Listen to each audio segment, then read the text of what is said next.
अमेरिकी writer Wilson Mizner ने कहा है कि if you copy from one artist it plagiarism but if you copy from many it's research. यानी कि अगर आप एक आर्टिस्ट से चुराते हैं तो वह साहित्यिक चोरी है, लेकिन आप बहुत सारे लोगों से चुराते हैं तो वह एक रिसर्च है। न्यूयॉर्क की best selling book and still like an artist में ऑस्टिन क्यूअर ने क्रिएटिविटी के बारे में ऐसे ही 10 पॉइंट बताए हैं जिन्हें हम इस वीडियो में समझेंगे। लेकिन इससे पहले अगर आप हमारे चैनल पर नए हैं तो हमारे चैनल बुक माइंडसेट को सब्सक्राइब कीजिए। First point, stay like an artist. यहाँ पे आर्टिस्ट केवल पेंटर या पोइट के लिए नहीं है, यहाँ पे आर्टिस्ट है उस हर व्यक्ति के लिए है जो अपनी लाइफ में और अपने वर्क में क्रिएटिविटी लाना चाहता है। एक आर्टिस्ट के लिए कोई भी काम या आइडिया अच्छा या बुरा नहीं होता, उसके लिए आइडिया या तो चुराने के योग्य होता है या चुराने के योग्य नहीं होता। अगर मैं आपसे पूछूं कि स्क्रीन पर कुल कितनी लाइनें हैं तो आप में से अधिकांश जवाब देंगे कि स्क्रीन पर 2 लाइनें हैं, लेकिन इन दोनों लाइनों के बीच में एक नेगेटिव स्पेस है जो कि इन दोनों लाइनों की रीमेक से बना है। तो यहाँ नहीं कि स्क्रीन पे कुल 3 लाइनें हैं, हम भी अपने माता और पिता के रीमेक होते हैं। हम जिस बुक को पढ़ते हैं, जिन दोस्तों के साथ में रहते हैं, जैसे वीडियोस देखते हैं, जिन लोगों को फॉलो करते हैं, उन सभी से प्रभावित होते हैं और हम उन सभी के रीमेक हैं। Garbage in garbage out. एक आर्टिस्ट के रूप में मुझे केवल सेलेक्टिव आइडियाज़ को ही चुराने हैं, न कि सभी आइडियाज़ को। एक रिसर्च में पाया गया कि जिन 5 लोगों की संगत में आप रहते हैं उनकी एवरेज ही आप बनते हैं, वैसा ही आइडियाज़ के साथ भी होता है। Save your thief. हमेशा अपने पास एक नोटबुक रखें जिसमें आप अपनी लर्निंग्स, ऑब्जर्वेशन और न्यू आइडिया को संभाल कर रख सकते हैं। आर्टिस्ट डेविड होकी कहते हैं कि वे हमेशा अपने सूट में या जैकेट में एक जेब एक्स्ट्रा सिलवाते हैं जहाँ पे वो अपनी नोटबुक रख सकें और जिसमें वह अपनी लर्निंग्स लिख सकें। आज के समय में आपके पास मोबाइल है जिसमें आप शिफ्ट फाइल बना सकते हैं। Second point, don't wait until you knew who you are to get started. सही समय का इंतजार किए बिना आज से ही कॉपी करना शुरू करें।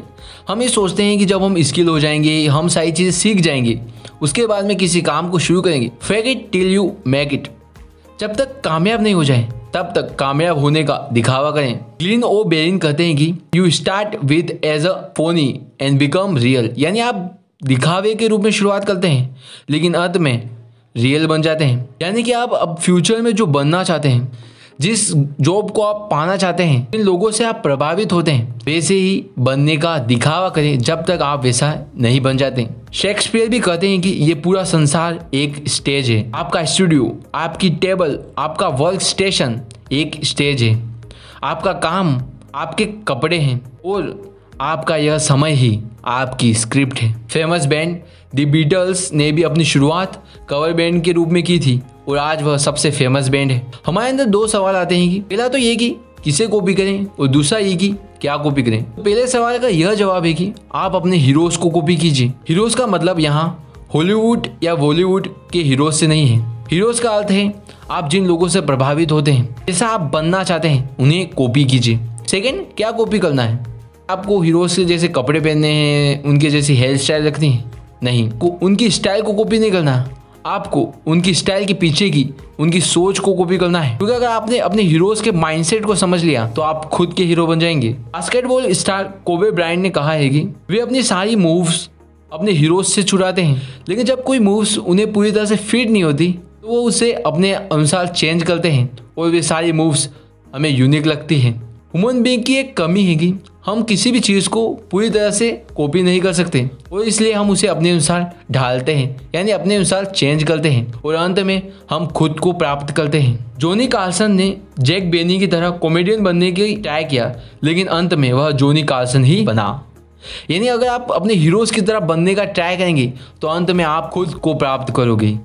Right the book you want to read. जब कोई राइटर सोचता है कि कौन सी बुक लिखूं तो उसे एडवाइस मिलती है कि जो तुझे आता है वो लिख, लेकिन राइटर को वो बुक लिखनी चाहिए जिस बुक को वह पढ़ना चाहता है। ब्रायन फोर्ड जो कि डियर हंटर बैंड के मेंबर हैं, जब वे छोटे थे तब इंटरनेट नहीं हुआ करता था, तब उनके फेवरेट आर्टिस्ट का कोई एल्बम आती, नेक्स्ट एल्बम के लिए उन्हें अपने अनुसार लिखते थे और जब अगली एल्बम आई और तब उन्होंने अपने सॉन्ग्स को उस एल्बम के सॉन्ग्स से कंपेरिजन किया तो उन्होंने पाया कि उस एल्बम में वही सॉन्ग थे जो उन्होंने खुद लिखे थे। ऐसा ही हमारी लाइफ में भी होता है कि हम सोचते हैं कि हमारे करियर में आगे क्या करना है, क्या करें, क्या डिसीजन लें, तो अपने आप से पूछे कि आप अपनी बेटो स्टोरी में क्या चाहते हैं। Use your hand. Famous cartoonist Lynda Barry ने कहा है कि in the digital age don't forget to use your digits, यानी कि इस डिजिटल एज में आप अपने हाथों से काम करना न भूलें। आज हम अधिकतर समय सोशल मीडिया या डिजिटल स्क्रीन पर बिताते हैं। वो शायद फ़ोन हो सकता है, लैपटॉप हो सकता है, जो कि हमारी हेल्थ के लिए काफ़ी हानिकारक है। जहाँ तक बात हो मेरी पहली बुक न्यूज़पेपर ब्रेकआउट की, तो मैंने सबसे पहले उसे अपने हाथों से लिखा था और उसके बाद में कंप्यूटर का यूज़ उसको एडिट करने और उसे पब्लिश करने के लिए किया था। लेखक के पास 2 डेस्क हैं, फर्स्ट डिजिटल और सेकेंड एनालॉग। सार ये है कि आपको काम को अपने हाथों से समाप्त करना है, फिर आपको कंप्यूटर का यूज़ उसे एडिट करने और पब्लिश करने के लिए करना है। Side project and hobbies are important. लेखक कहते हैं कि एक बार उनके कोवर्कर ने कहा कि जब वे बिजी हो जाते हैं तो वे स्टूपिड हो जाते हैं। कुछ कहने में सच भी है। एक आर्टिस्ट होने के कारण हमें बोरिंग होने के लिए भी समय निकालना होगा। इसलिए लेखक अपने खाने की प्लेटें या बर्तन स्वयं धोते हैं, अपने कपड़ों को खुद धोते हैं, उन्हें खुद ही आयरन करते हैं। वो मानते हैं कि जब वो बोरिंग वर्क करते हैं तब उन्हें नए आइडियाज आते हैं। स्टीव जॉब कहते हैं you can't connect the dots looking forward, you can only connect them looking backward. Life में हॉबीज होना बहुत ही ज़रूरी है, क्योंकि हॉबी हमें क्रिएटिव बनाती है। ये हमसे कुछ लेती नहीं है, बल्कि हमें बहुत कुछ देती है। हॉबी आपको फेमस या पैसे बनाने के लिए नहीं होती, ये आपको खुद से मिलाने के लिए होती है। 6 point the secret, do good work and share with people. लेखक कहते हैं कि मुझे काफ़ी यंग लोगों के ईमेल प्राप्त होते हैं और वे हमेशा अपने ईमेल में पूछते हैं कि हम फेमस कैसे हो। लेखक कहते हैं कि जब हम स्कूल में होते हैं और कॉलेज में होते हैं तो हमारे टीचर्स और प्रोफेसर्स को हमें आइडियाज़ सुनने के लिए पैसे मिलते हैं और तब हमारे दोस्त भी हमारे आइडियाज़ सुनते हैं। लेकिन जब हम अपने कॉलेज से बाहर निकलते हैं तो हम पाते हैं कि लोगों को हमारे सोचने से कोई फ़र्क नहीं पड़ता। फेमस राइटर स्टीव प्रेसफील्ड कहते हैं कि it's not that people are mean or cruel, they just busy. यानी लोग व्यस्त हो गए हैं। यह आपके लिए अच्छा भी है, क्योंकि अब आपके ऊपर कोई प्रेशर नहीं है अच्छा काम करने के लिए।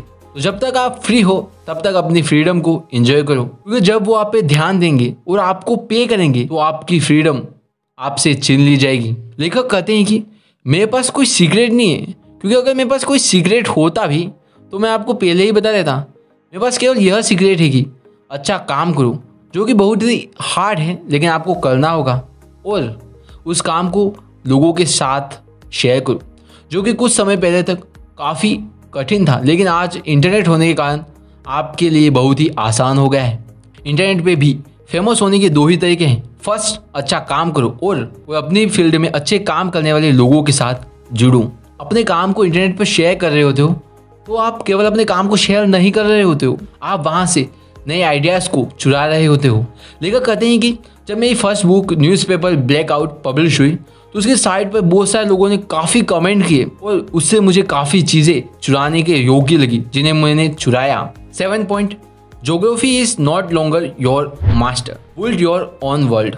लेखक कहते हैं कि आप अपने डेस्क के सामने ही अपने खुद का नया संसार बना सकते हैं। आप अपने सामने अपनी फेवरेट बुक्स रख सकते हैं, वॉल पर अपनी फेवरेट चीज़ें लगा सकते हैं। पहले जब हमें अपनी मेंटर्स की आवश्यकता होती थी तो वो काफ़ी दूर होते थे, लेकिन इंटरनेट होने के कारण आज आप अपने मेंटर्स को आसानी से फॉलो कर सकते हैं और उनसे सीख सकते हो। लेखक कहते हैं कि जब वे छोटे थे तब उनकी माँ उन्हें शॉपिंग पे ले जाती थी और सबसे पहले लेखक को एक अच्छी बुक खरीद के देती थी और उन्हें अच्छी जगह पे बैठा देती थी और वो बुक तब तक पढ़ते थे जब तक उनकी माँ की शॉपिंग कंप्लीट नहीं हो जाती। इस तरीके से उन्होंने काफ़ी बुकें पढ़ ली थी। Live your home.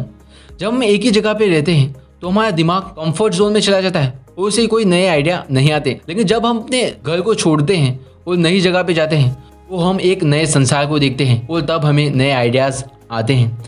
इसलिए लेखक हमेशा लाइब्रेरी में जाते हैं और वे हमेशा अपने साथ में एक पेन और नोटबुक ले जाते हैं ताकि वे उस समय को एंजॉय कर पाएं। 8 point, be nice, the world is a small town. संसार बहुत छोटा है, अपने दुश्मनों को इग्नोर करो और अधिक से अधिक दोस्त बनाओ। आप इंटरनेट पर उन लोगों को फॉलो करो जो आपकी फील्ड में या तो अच्छे हों, क्योंकि गार्बेज इन गार्बेज आउट। जिन लोगों के साथ आप रहोगे वैसे ही आप बनोगे।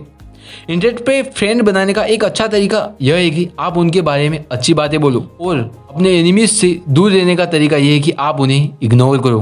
मशहूर एक्टर और डायरेक्टर हैरोल्ड रेनिस कहते हैं कि उनकी सफलता का यह राज है कि वह अपने रूम में मोस्ट टैलेंटेड पर्सन को खोजते हैं और अगर पाते हैं कि वो खुद ही मोस्ट टैलेंटेड हैं तो वे दूसरे रूम में चले जाते हैं और वहाँ पे फिर ऐसा ही करते हैं।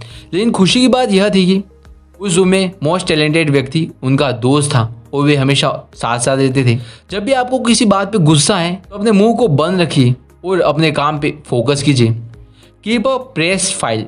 लेखक कहते हैं कि उन्हें काफ़ी ईमेल प्राप्त होते हैं, बुरी बातें होती हैं तो कुछ में अच्छी बातें भी होती हैं। लेखक उनमें से अच्छी बातों को एक फाइल में कलेक्ट करके रखते हैं और जब भी उनकी लाइफ में डाउनवर्ड आता है या कोई ऐसा समय आता है वे अपने काम पे फोकस नहीं कर पाते हैं तब वे उन फाइलों में अपनी ईमेल को पढ़ते हैं और वो ईमेल्स उन्हें मोटिवेट करती है अपने काम पे फोकस करने में। 9 point be boring. Neils Young कहते हैं कि it's better to burn out than to fade out, यानी कि बुरी तरह से खत्म हो जाने से अच्छा है कि हम धुंधले हो जाएं। आपको अपनी एनर्जी को बचा के रखना होगा और उसे दूसरे कामों पे वेस्ट करने की बजाय अच्छे कामों पे इन्वेस्ट करना होगा।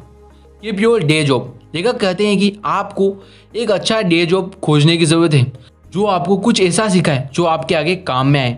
जैसे कि लेखक खुद का एग्जाम्पल देते हैं कि वे पहले लाइब्रेरियन का जॉब करते थे और जहाँ से उन्हें रिसर्च करना आया, फिर उन्होंने अगला जॉब किया जहाँ से उन्हें कंटेंट राइटिंग आई और इन सारी चीज़ों ने उनकी काफ़ी सहायता की उनके करियर में।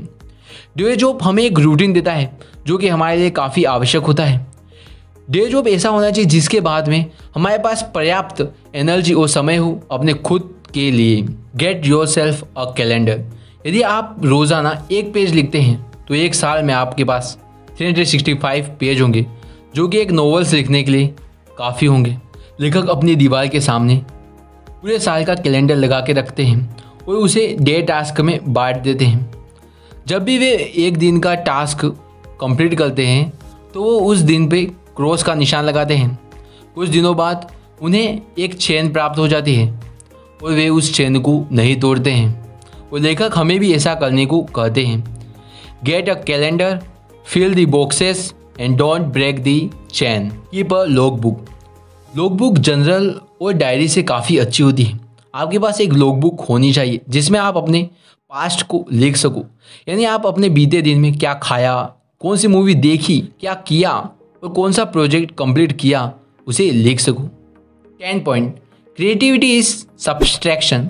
आज हमारे पास इन्फॉर्मेशन का ओवरलोड हो गया है, इसलिए हमें पता होना चाहिए कि हमें क्या छोड़ना है। जब आप कहते हैं कि मैं सब कुछ कर सकता हूँ तो आप में क्लियरिटी की कमी होती है क्योंकि आप करने को तो बहुत कुछ है। तो एक आर्टिस्ट के रूप में आपके पास लिमिटेशन होनी चाहिए। तो ये लिमिटेशन एक आर्टिस्ट के लिए फ्रीडम के रूप में होती है कि वह यह कर सकता है। अपने आप को काम को पूरा करने के लिए डेडलाइन दें कि मुझे इतने समय में इस काम को पूरा करना है, क्योंकि जब आप सोचते हैं कि मेरे पास बहुत सा समय है, बहुत सारे पैसे हैं, तो आप अपनी क्रिएटिविटी को मारते हो। डॉक्टर श्यूज को एडिटर ने चैलेंज दिया कि आप अलग अलग 50 वर्ड से एक बुक लिख के बताओ। कुछ समय बाद डॉक्टर श्यूज ने न केवल 50 वर्ड से बुक को लिखा बल्कि वह बुक बेस्ट सेलिंग बुक भी बनी। एक आर्टिस्ट का आर्ट इंटरेस्टिंग बनता है इस कारण से नहीं कि वो क्या जोड़ता है, बल्कि इस कारण से कि वो क्या जोड़ता है। तो choose wisely and have a fun way. First point, stay like an artist. इस दुनिया में कोई भी चीज़ ओरिजिनल नहीं है तो अपने ऊपर से बोझ हटा दें कि मुझे ओरिजिनल वर्क करना है। Second point, don't wait until you knew who you are to be get started. सही समय का इंतजार किए बिना आज से ही अपने हीरोज़ को कॉपी करना शुरू करें। Third point, write the book you want to read. वह बुक लिखिए जिस बुक को आप पढ़ना चाहते हो। Fourth point, use your hand. Computer से ज़्यादा अपने हाथों का यूज़ कीजिए। Fifth point, side projects and hobby are important. अपनी लाइफ में हमेशा एक या दो हॉबी अवश्य बनाएं क्योंकि हॉबी ही आपको क्रिएटिव बनाती है। द सीक्रेट, अच्छे काम कीजिए और लोगों के साथ उसे शेयर कीजिए। 7, geography is not longer your master. अपने खुद का एक संसार बनाएं।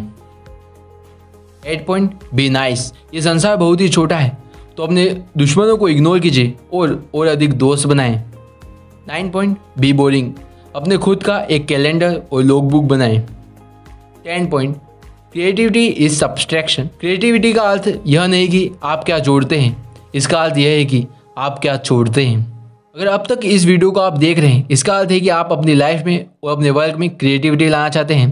तो 3 काम और कीजिए। पहला काम कि इस बुक में आपने जो भी 10 पॉइंट समझे उन्हें अपनी लाइफ में अप्लाई कीजिए।